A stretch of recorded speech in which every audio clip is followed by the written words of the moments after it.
a session 17 extra. And it's something that I'm offering every speaker for a few more minutes to talk past what came up in the regular session. Again, thank you for everything that you gave us tonight. And you blessed me, you touched me. I was trying really to not get emotional because you really touched upon some things that I went through my cancer journey. And even though and I cannot even touch anything that you've gone through, what you're going Hey, through. Tim, And I want I to, know what you're about to say, wait, and I'm no, gonna you let you don't. talk. No, you don't. Yeah. Here's what I'm going to say. Comparison is the thief of joy. Ah, yes. Told you didn't know what I was going to say. No. You're right, but I think I felt it coming. Now, I don't, yeah, your journey is, today at the hospital, I saw a friend of mine who got cancer and lost his eye. It's like, oh wow. oh my God. And it hit like that. And again, he took it in stride. I'm standing up. I'm gonna sit down. I'm gonna lower my Sure, head. please be Um, comfortable. he it was great to see him, and we had a conversation and talked about, how life is just, it brings what it brings. Hmm. And his journey is as valid or whatever, I don't know what the word is, but Mm. I think the thing is I am so good at explaining what's going on that people do compare. They're like, oh shit, I don't know how to compare to that. And Mm. I don't know where I get this strength. It's my faith and it's who I've always been. So when I was born, I had a port wine stain mark going from below my lip down my Oh neck. wow. And in 1957, the treatment was dry ice. So my mother told me it took 4 adults to hold me down, no anesthesia, while they applied the dry ice to my mouth. Mm. My lips, this is the color of my lips. This was the color of my face. Oh wow. So I am lucky in that, you know what a port wine stain mark is and how Mm. devastating it is to a woman's looks. So in many cases, I think, not many cases, and in all respects, I'm grateful they did that. But and I've talked to my surgeons about this, like, why do I have oral cancer? They go, I don't know. You didn't smoke, you didn't drink, you didn't chew tobacco. Here's what I believe. I cannot imagine applying dry ice directly to a baby's face would not mutate the cells. And you know what my doctors say? That's a good point. And Radiation does that. that's Yeah. right. Here's Yeah. what I know. And my mother said, can you imagine 4 adults to hold down a 6-week old baby? That's terrible. Because I'm a fighter and I have been a fighter since the beginning. Yes. So Yeah. that's what I know about myself. Like I said, I'm not truly interested in being a poster child for this, but it's how I roll. It's how Right. I don't know how else to do it. Yeah. Well, your strength. I mean, my gosh, the amount of strength that exudes from you. I mean, dear Lord, like you said, you project, you give. All this is coming from you, and the blessing of that. I mean, there are evangelists and faith healers that would. I mean, they do not have, You know, Vicky, what you have. They, I mean, we've both seen people. We've seen evangelists. We've seen powerful speakers that all they're doing all day long is just project, and sometimes it gets into manipulation. You don't do that.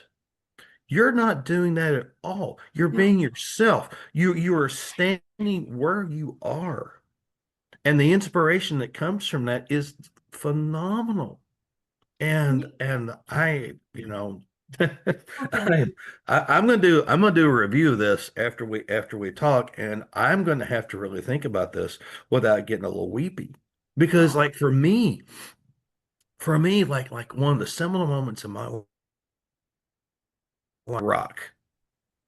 and deployment after 20 years of being in the service. I mean, I came to my deployment at the very end of my career when I had four kids and married and I knew at the very end because I had lost my father-in-law due to a double stroke, and I retired after that because I could because I had to ask for compassionate release and things like that where I could come home and raise my kids because I knew I was about to go to Afghanistan for God knows how long. And and that the death thing, I mean, the death thing is it is not a that's not a thing with me anymore. And I know how you feel about things like that. Yeah. Now Yeah. now Or the things you've seen, like I said, I've heard stories in Rwanda that would uh, kill anybody that heard them, oh yeah, but they're not my stories. And so, right. and when I was talking to this movie director, and he said all suffering is impermanent, and that's a Buddhist belief, Hmm. and it's like it is. When I used to take care of the elderly, and they would be suffering at the end. Hmm. Let's say they're 80 years old. The last month of their life was brutal, just awful. But I'm an old accountant, so I got my undergrad degree in accounting, and I would do like, so 1 month out of 80 years, that's not bad. And if I suffer, if I start to go in great pain, and I'll chase it with drugs, and eventually you chase it with enough drugs, your heart stops. Hmm. And True. I'm not talking about dying with dignity. I'm not talking about taking the Right, right, right. the cocktail. I can't do that because it seems so selfish. I cannot do that to my family. I don't want to have them all watch me kill myself, so to speak. But if Does it that works for mean some, does that mean it's like you have a mindset of like when it's time, it's time? yeah, sure. Okay. Yeah, God is in charge of this. Amen. I literally need a bona fide miracle to live. And you know what? They're possible. Oh, I Will I agree. get one? I don't know. But I know that it will take a miracle for me to Amen. be healed of Yeah. my stage 4 bone Yeah. cancer. Amen. And we'll see. Yeah. And I am fascinated by my life and death, and God is so strong in me, and I feel his presence. And Yes. when you said I project this strength, when I was practicing my TED talk, and I was talking to my coach, and I said, Paul, what if I forget it? And he's, because that's your worst fear. It's Hmm. 18 Hmm. minutes, it's memorized, no notes, you got to hit it. And he said, Vic, is this coming from you or through you? And I knew Yep. it was coming through me. And Yep. then, Yep. so then I started to imagine God standing next to me. So, there's the red dot, and I would Yep. practice this way. And I would say to myself, God is on the dot. And I would walk out, as I practiced, Right. and see God standing there on the dot waiting for me. That's And fantastic. the most amazing thing happened, Tim. Uh, every time I did that, even in practice, the moment I got into that place as the archetype of someone who is having it come through me, I forgot about God. It wasn't like, excuse me, God, I need to move over here. It wasn't like anything like that. It's like, and it even happened during my TED talk. I was, behind the curtain in the stage, and I saw God on the dot, so to speak. And I came out, and then I did my TED talk. So what you see and what you see tonight is coming through me, not from me. And if it came from me, I'd be in my head. I'd want to get every word right. Right. No, no more. I haven't done that in years, but Right. it's I'm allowing God to use me, and it comes. And if it comforted people, I'm glad, because Oh, I am comforted. I am comforted. yeah. It's so funny. There are times whenever you pray and you pray and you pray, and you're like going like, are my prayers being heard? And then the next thing you know, you do something for somebody else. You project, you give something that is inside of you and you give it out. And the next thing you know, a blessing comes. And I mean, for me, I don't know how many times things like that have happened until I got it. And I'm like going, all right, Lord, well, evidently that's how you're going to do this with me. And I had to be mindful of that. Yeah. And And I am one to ask for a sign. I'm terrible. I know it's not biblical to ask for a sign. I'm going, sorry, Lord, I got to ask for a sign. So hey, hey, here's a great story. yeah. I was in Rwanda on a trip, and I started a child sponsorship program for our foundation. And a friend of mine asked me to come to this village.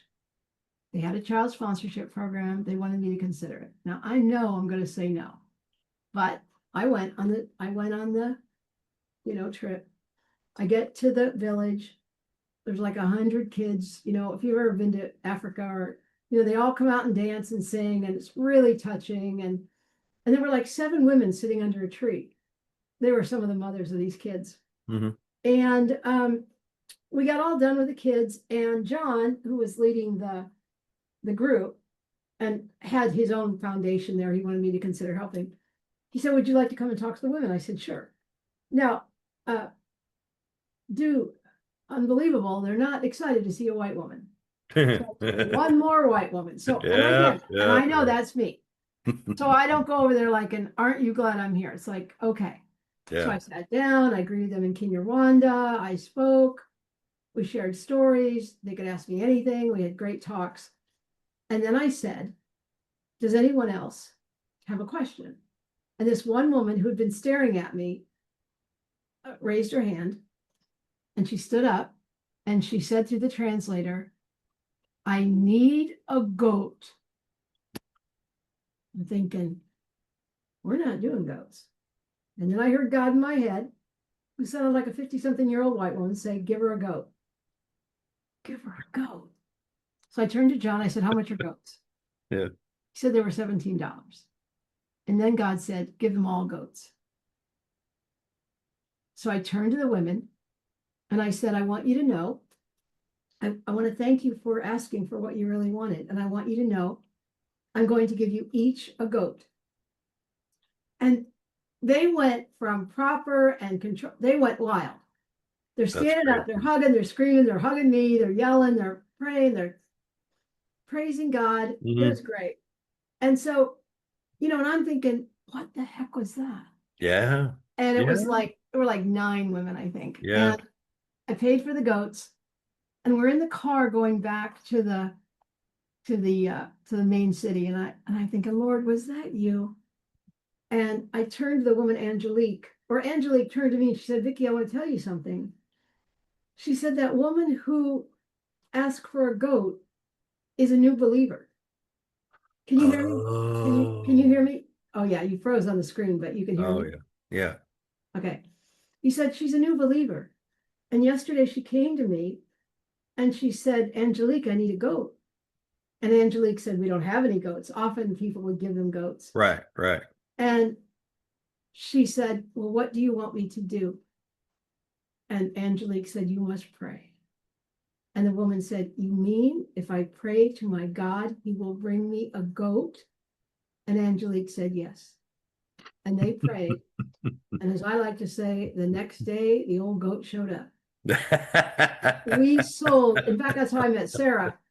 She bought a goat for her dad as a certificate. Right, right, And I right, said to the right. women before I left, I said, "I want you to name each of your goats Ichafari," which means brick.